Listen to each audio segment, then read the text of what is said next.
Welcome, esteemed viewers, to TSS, the strategy session. I'm Prabir, and I'm absolutely thrilled you've tuned in. Today, we're diving deep into a topic that's rapidly reshaping global conflict: drones at war, how autonomy is changing the battlefield. This isn't just about remote-controlled aircraft anymore. We're talking about a paradigm shift where machines are making decisions with increasing independence. It's a critical conversation about technology, ethics, and the very future of warfare. So, settle in, because our brilliant host, Alex Chen, and our insightful guest, Dr. Jamie Foster, a leading military technology analyst specializing in AI and unmanned systems, are about to unravel this complex and crucial subject. You won't want to miss their discussion. Alex, over to you. Today, we're embarking on a deep dive into a topic that's rapidly reshaping global defense: military drones and autonomous systems. Imagine a battlefield where unmanned aircraft silently patrol the skies, ground robots scout enemy positions, and swarms of autonomous vehicles coordinate attacks, sometimes with minimal human oversight. I mean, this isn't science fiction anymore, it's the new reality of modern warfare. Our mission for you today is to unpack how military drones have evolved, from these rudimentary tools to sophisticated weapon systems. We need to understand the nuanced spectrum of autonomy they possess, explore their undeniable strategic advantages, and really grapple with the profound ethical dilemmas, those dilemmas that arise when machines make life and death decisions. We'll also dig into some real-world case studies that truly reveal how rapidly this tech is changing the rules of engagement. Yeah. And what's truly fascinating here is how artificial intelligence and machine learning are driving drones, well, far beyond just simple remote control tools. We're talking about highly autonomous systems. They can navigate, recognize targets, even coordinate in swarms, often with a speed and precision, frankly, no human could match. This isn't just an incremental upgrade, it's a profound shift, a real shift toward machine intelligence on the battlefield. And with that leap forward, a whole new set of profound questions emerge, right? We'll explore who is truly accountable when an autonomous weapon makes a mistake. How can we ensure humans remain in meaningful control of lethal force? And what happens when these powerful technologies become so accessible that even non-state actors can field their own robotic armies? It's quite something to consider. Exactly. And these aren't just technical questions, are they? They're deeply ethical and legal ones. The speed of development is just outpacing our ability to establish clear norms and regulations. It's creating a very complex and challenging landscape for militaries and policymakers alike. It really is incredible to think how quickly these systems have become indispensable assets. So how did we even get here? What was the very first spark of this idea, historically speaking? Well, military drones, or unmanned aerial vehicles, UAVs, they actually have roots stretching back over a century. The very first pilotless aircraft appeared during World War I. Think of inventions like Britain's aerial target and America's Kettering bug. These early prototypes, they showed that initial, maybe groundbreaking idea of sending machines into danger instead of humans. Fascinating, those early concepts. But the name drone itself, that has a curious origin, doesn't it? It does, yeah. That term actually comes from the British Queen Bee, which was a remote-controlled target aircraft used for practice back in the 1930s. Drones really started to prove their worth in conflicts like Vietnam. They flew reconnaissance missions, acted as decoys, even dropped propaganda leaflets. Then, fast forward to the 1980s, Israeli forces used them for real-time surveillance and targeting during the Lebanon War. That really demonstrated a true tactical edge.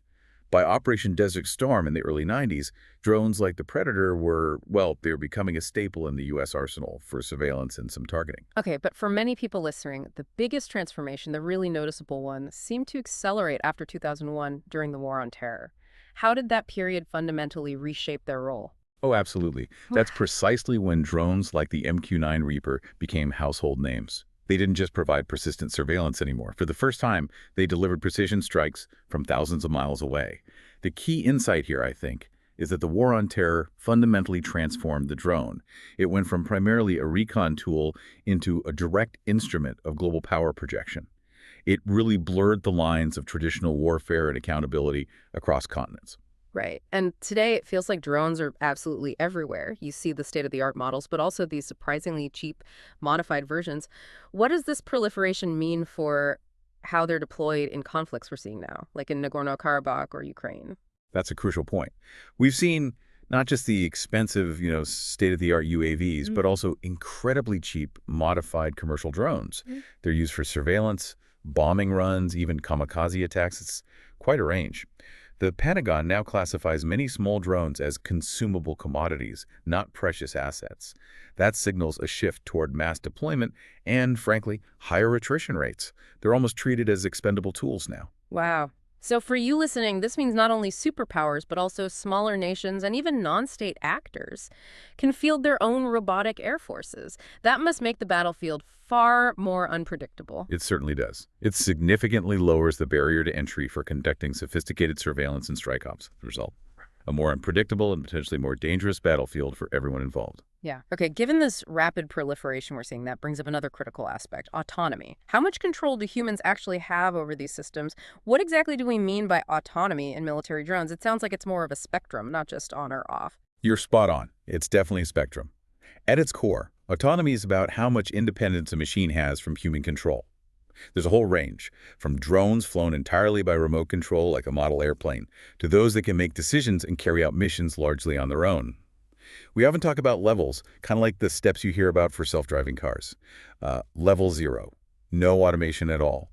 The drone is basically remote controlled. Every single move comes directly from the human pilot. Level 1, pilot assistance.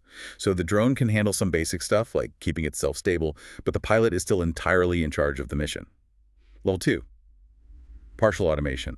Here, the drone can follow a pre-programmed route or perform simple maneuvers on its own, but a human can jump in and take over anytime. Okay, so it's gradually getting more independent. Yeah. Exactly. Level 3, conditional automation.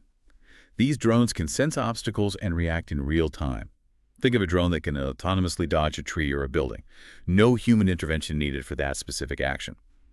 Level 4, high automation. Now we're talking drones that can plan and execute complex missions with minimal human input, adapting to changing conditions on the fly, still, usually with human oversight. And then level 5, full automation. This is sort of the holy grail, technologically speaking. Drones that can do everything in any situation with absolutely no human involvement. We're not quite there yet for lethal applications, let's be clear. But the race to achieve this, it's definitely on. So autonomy is clearly the sliding scale, but within that, the most crucial dividing line, it seems, is how much human control remains, especially for lethal actions. Can you break down those key distinctions for us, like human in the loop? Absolutely. This is where the ethical debate really heats up. We generally distinguish between 3 modes. First, human in the loop. Here, a person must approve every action the drone takes, especially any lethal action. They retain direct control over that final firing decision. Got it. Direct approval needed. Then there's human on the loop. In this case, the drone acts on its own, identifies targets, maybe even lines up a shot, but a human is monitoring its actions. They're in an oversight role and can step in and override the machine if needed. Okay, so oversight and veto power. Right. And finally, human out of the loop. Once activated, the drone makes all decisions itself. From target identification right through to engagement, no human intervention required or even possible in some scenarios. This last category, fully autonomous lethal drones, that raises some of the absolute thorniest ethical and legal questions in modern warfare. I mean, consider this for you listening. Who's responsible if that machine makes a mistake? How do we ensure humans really remain in control of life and death decisions? These are massive questions militaries and policymakers are grappling with right now, and for very good reason. It's clear, then, that not all drones are created equal. They come in all shapes, sizes, designed for different missions, different environments. Can you walk us through the main types we see, not just the ones flying in the air?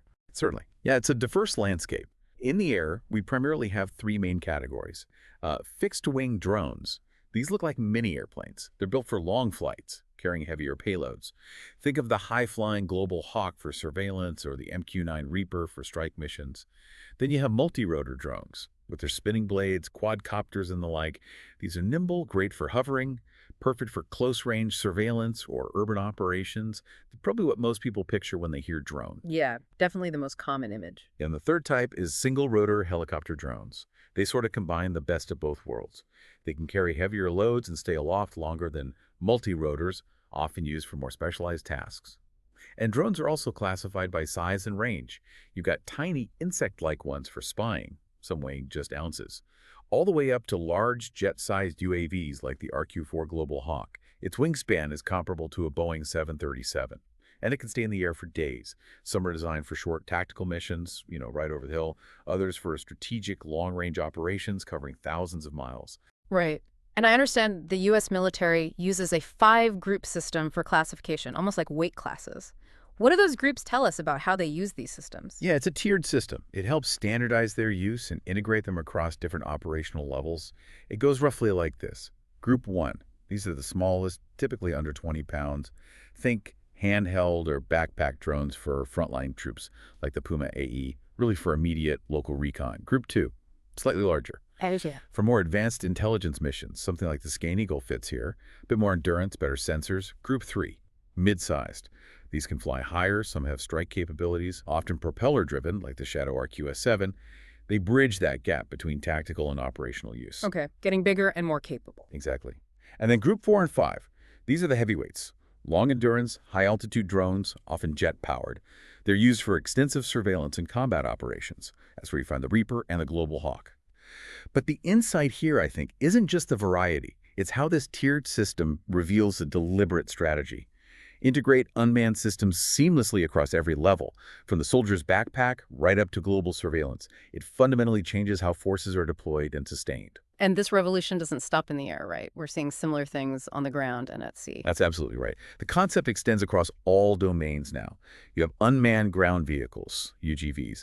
These range from tiny robots that scout buildings or check for IEDs, up to tank-sized machines carrying supplies or even serving as mobile weapon platforms. Then unmanned surface vessels, USVs, basically naval drones, controlling the seas for surveillance, mine hunting, coastal patrol, and unmanned underwater vehicles, UGVs, submersibles that can search for mines, gather intelligence below the waves, map the ocean floor, all without a crew on board. Wow. This incredible diversity means drones can be tailored for almost any mission imaginable: recon, logistics, combat, even psychological ops. Precisely. But, and this is the big but, as these systems become more capable, more autonomous, and more widely available, the stakes and the risks just keep rising. The complexity of integrating them into existing military structures, dealing with the data they generate, and especially the profound ethical implications, it all becomes increasingly challenging. So let's talk strategy. What does all this mean for the future of warfare? It seems the rise of drones and autonomous systems isn't just about swapping pilots for processors. It feels like a much deeper change. Well, it's absolutely fundamental. It's changing how nations project power, defend their interests, even how they define victory. Drones offer what strategists call force multiplication. It's the ability to do more with less, essentially. A single operator, sitting potentially thousands of miles away, can now control multiple drones. They can cover vast areas for surveillance, or even coordinate complex attacks. Think about swarms of small, expendable drones. They can overwhelm defenses, gather intelligence, strike targets with precision, all at a fraction of the cost of traditional manned systems like fighter jets or tanks. And it's not just the big players anymore. That's key. The democratization of drone technology, thanks to commercial innovation and falling prices. It means smaller nations, even non-state actors, can field their own robotic forces. This levels the playing field in some surprising ways, but it also makes the battlefield far more unpredictable and, frankly, potentially more dangerous for everyone. Yeah, that unpredictability seems crucial, and we've seen real-world examples of just how disruptive this can be in recent conflict. Could you highlight a couple that really show this shift in action for our listener? Absolutely. A stark example is the 2020 Nagorno-Karabakh War.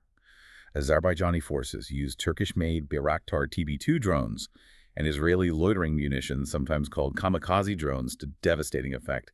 They destroyed Armenian armor and air defenses with minimal risk to their own troops. The world watched, really, as commercial-grade quadcopters were modified to drop grenades with pinpoint accuracy, and these swarms of relatively cheap drones just turned the tide of battle. It was a really stark demonstration of drone superiority in that specific context, and how commercial tech could be weaponized. Right, that conflict really put it on the map for many observers. It did. And then fast forward to the war in Ukraine, starting in 2022. You see an even greater reliance on drones, both military-grade and off-the-shelf commercial models. Ukrainian and Russian forces are using drones for literally everything: artillery spotting, reconnaissance, kamikaze attacks on vehicles and personnel. Some units reportedly lose dozens of drones a day. That's why the Pentagon started classifying small drones as consumable commodities, not precious assets, but tools to be used, lost, and replaced quickly. It shows just how integral and, frankly, how expendable these systems have become. And we also see the impact in the Middle East. The use of Iranian-made drones by non-state actors like the Houthis in Yemen, That demonstrates how accessible and disruptive this technology is, even for groups with limited resources.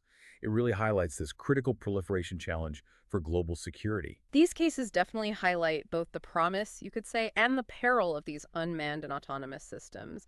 They can save lives by keeping soldiers out of direct harm's way, but they could also potentially lower the threshold for conflict, making it easier, maybe more tempting for states and groups to resort to force.